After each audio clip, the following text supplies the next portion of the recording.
Yes, welcome back to the Sports Show. Time to turn our attention to one of the greats of the Indigenous space that's been happening here in Australia. Paul Vandenberg joins us. Paulie, how are you?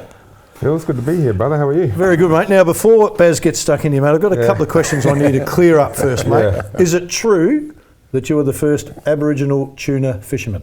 This is true. Just recently. So just recently? Entered season 2 of that, so yeah, that's true. That's true? Yeah, you can tick that one off. Got a tick on that one. Is it true, mate, that you only work one day for every 9 jobs that you've got? That's why you never give them a day, just give them hours. Just give them a certain amount of hours. All right, and is it true that you always turn up when you say you're going to? Exactly right. Okay. And on time. And on time? Yeah, absolutely. That was the question mark I had. That was the question. Hey, before Baz, you want to rip into him? So I'm not going to rip into him at all. I'm not going to rip into him, mate. Because very we'll get serious in a minute. Yeah. But I do a lot of shows at the Port Adelaide Football Club. Obviously, Paulie was the head of our Indigenous program at Alberton for a few years. How many years? Only 10, mate.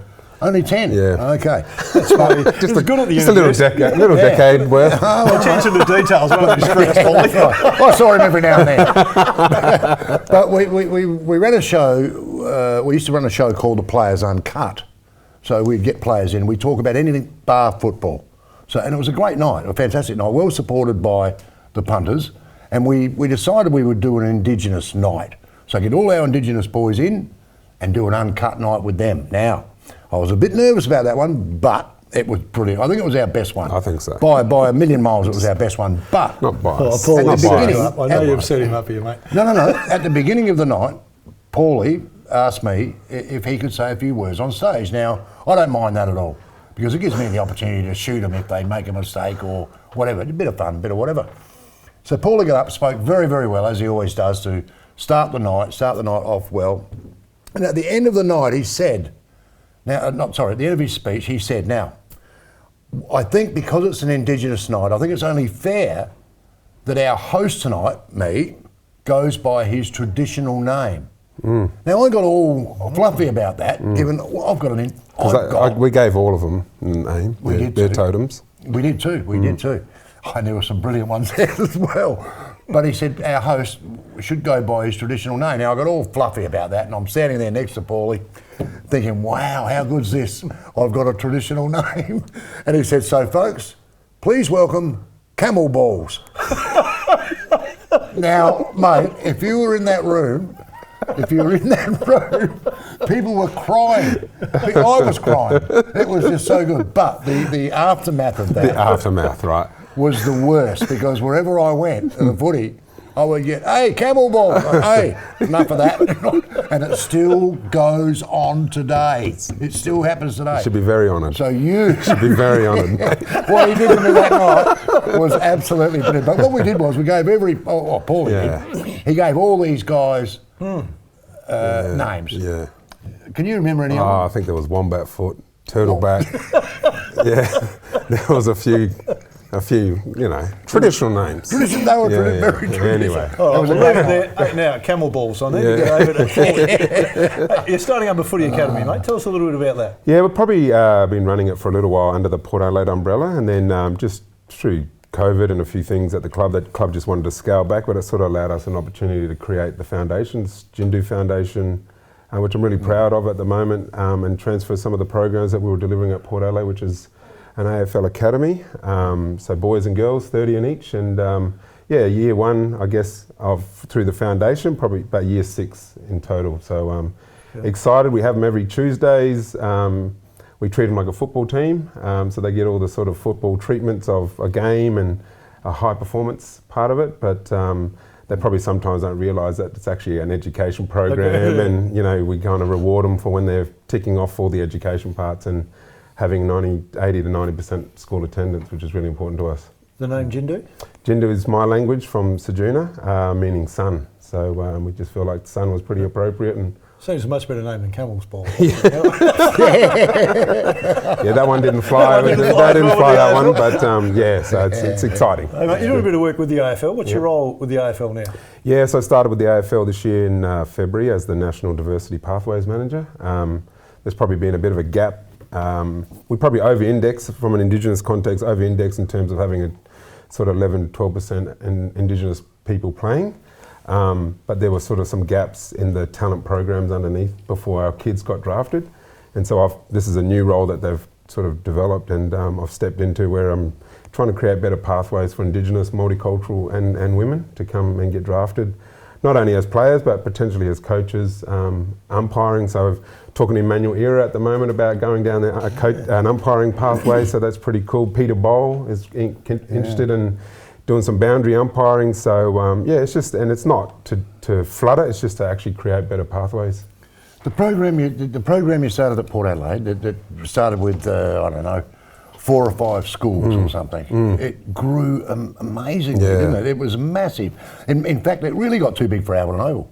It did. We had to move. Yeah, we've moved it. Now we're down at Karen Rolton, but the Santos Aboriginal Power Cup you're talking about. So incredible. Yeah, it's incredible. Had incredible education results as well. But it's that's the key, isn't it? I mean, none of these kids can get on that program unless they're educational, they do all the right things at school. Yeah. Which and the success of that was just. I watched it grow from day one, because you were there 10 years. Yeah. So you told me, but I watched it grow from day one, because I would help out a little bit on the MC side of it. But I watched it grow, and it was massive in the end. It was just.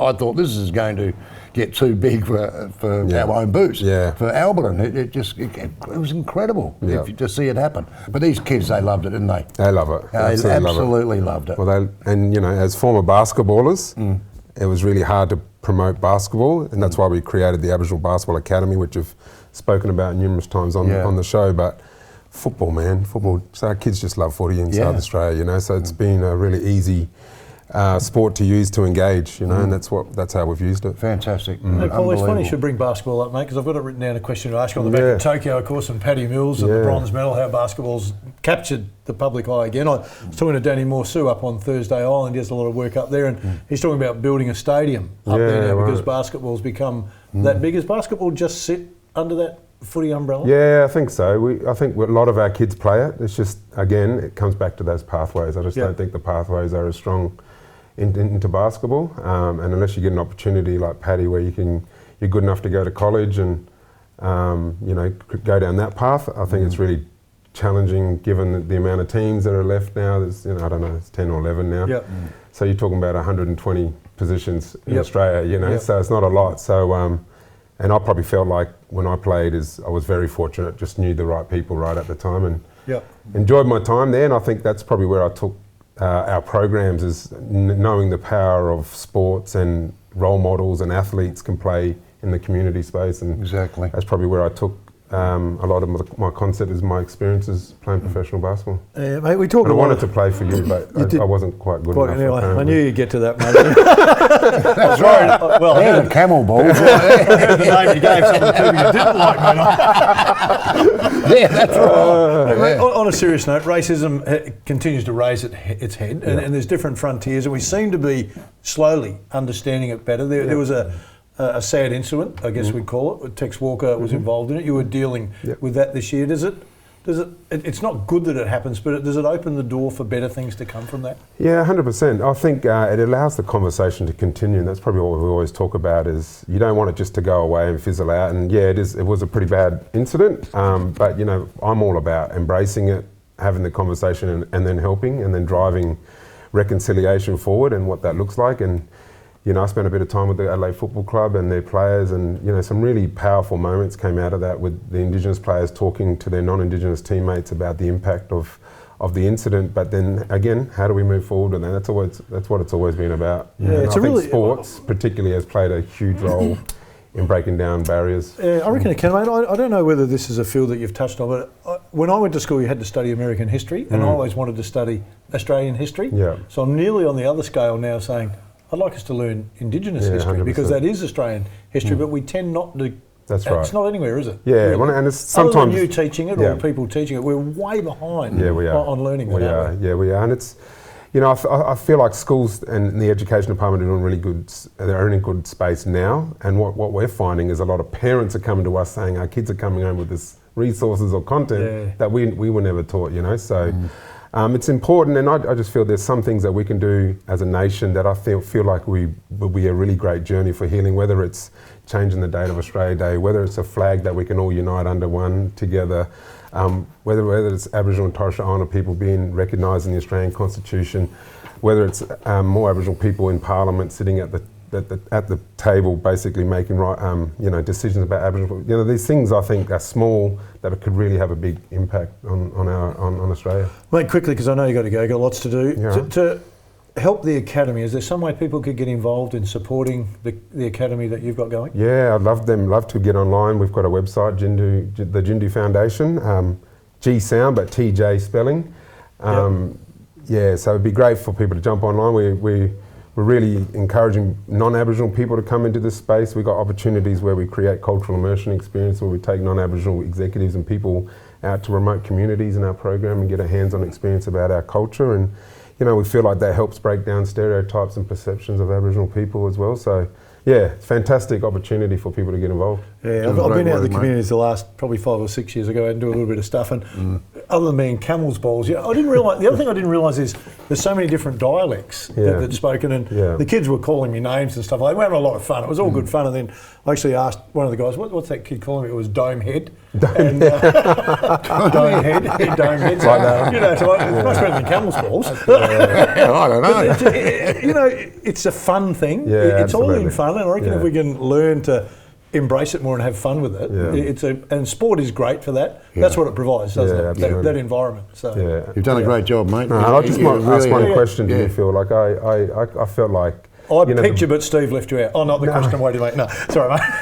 Yeah, that's right. You remind me. Jack Hale's line, right? No, I'll take the hit, mate. It was my fault. No, just I guess the impact for you. And I'm probably turned the interview a bit on yourself, but I felt the emotion of Andrew and Gazy during the Boomers, and you're a big part of that whole building the culture and all that sort of stuff. And from my point of view, spending a lot of time with Paddy and his family and seeing the impact he's had across. But it'd be nice to understand how that made you feel. Yeah, no, it was emotive. There's certainly a tear in my eye, and it was nice to be mentioned. It was good for all of that, but it was a really emotive moment, and I reckon it took me a couple of weeks to calm down with it. In fact, I probably made more phone calls that night, I reckon, I'd made in a month, to past players saying, "This is just great. You see, we just won a bronze."